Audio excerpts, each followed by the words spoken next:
திருமகள் TV பல்சுவைகள் படைக்கும் பாசறை. கன்னடத்து பைங்கிலி சரோஜா தேவி 1955ஆம் ஆண்டு திரைத்துறையில் அறிமுகமாகியிருந்தாலும் 4 வருடங்களுக்கு பிறகே நாயகியாக நடித்தார். தமிழில் அவர் நாயகியாக நடித்த முதல் படம் கல்யாண பரிசு. இந்த படத்தில் ஜெமினி கணேசன் நாயகனாக நடித்திருந்தார். இந்த படம் சரோஜா தேவிக்கு பெரிய வெற்றி படமாக அமைந்தது. அடுத்தடுத்து பட வாய்ப்புகளை பெற்று தந்தது.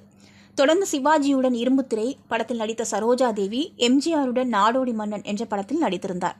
தான் அறிமுகமான காலகட்டத்தில் எம்ஜிஆர் படப்பிடிப்பில் இருந்தபோதே எனக்கு கண்ணாடி கிழித்து காலில் ரத்தம் வந்துவிட்டது.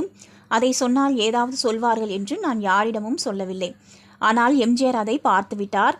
என்னை அழைத்து என் காலை அவரது மடியில் வைத்து எனக்கு முதலுதவி செய்தார். நான் பெரிய நடிகையாக இருந்தாலும் பரவாயில்லை. ஒரு சின்ன நடிகைக்கு எம்ஜிஆர் அப்படி செய்ய வேண்டும் என்று அவசியமே இல்லை. ஆனாலும் அவர் செய்தார்.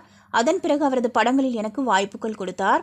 திரைத்துறையில் எனது வளர்ச்சிக்கு எம்ஜிஆர் தான் முக்கிய காரணம் என்று சரோஜா தேவி குறிப்பிட்டுள்ளார். அதேபோல தமிழ், தெலுங்கு, கன்னடம், ஹிந்தி உள்ளிட்ட மொழிகளில் நடித்த சரோஜா தேவி மலையாளத்தில் நடிக்கவில்லை. இது குறித்த கேள்விக்கு பதில் அளித்துள்ள அவர், மலையாளத்தில் ட்ரெஸ் எனக்கு செட் ஆகவில்லை. அங்கு ஜாக்கெட் இல்லாமல் புடவையை மட்டும் சுற்றி கொண்டிருப்பது எனக்கு பிடிக்கவில்லை. அதனால் நான் நடிக்க ஒப்புக்கொள்ளவில்லை என்று கூறியுள்ளார். திரைத்துறையில் பலர் என்னிடம் காதலை சொல்லியிருந்தாலும் நான் யாரையும் ஏற்றுக்கொள்ளாததற்கு காரணம் என் குடும்பம்தான். நான் திரைத்துறைக்கு வரும்போதே என் அம்மா சொன்னார், இப்படி ஏதாவது நடந்தால் எனக்கு கல்யாணமே இல்லை, இப்படியே தான் இருக்க வேண்டும். நீ ஏதாவது இப்படி செய்தால் உன் பின்னால் உள்ள தங்கைகளுக்கு அது பாதிப்பாக அமையும் என்று சொன்னார். அதனால் தான் எதையும் ஏற்கவில்லை என்று கூறியுள்ளார்.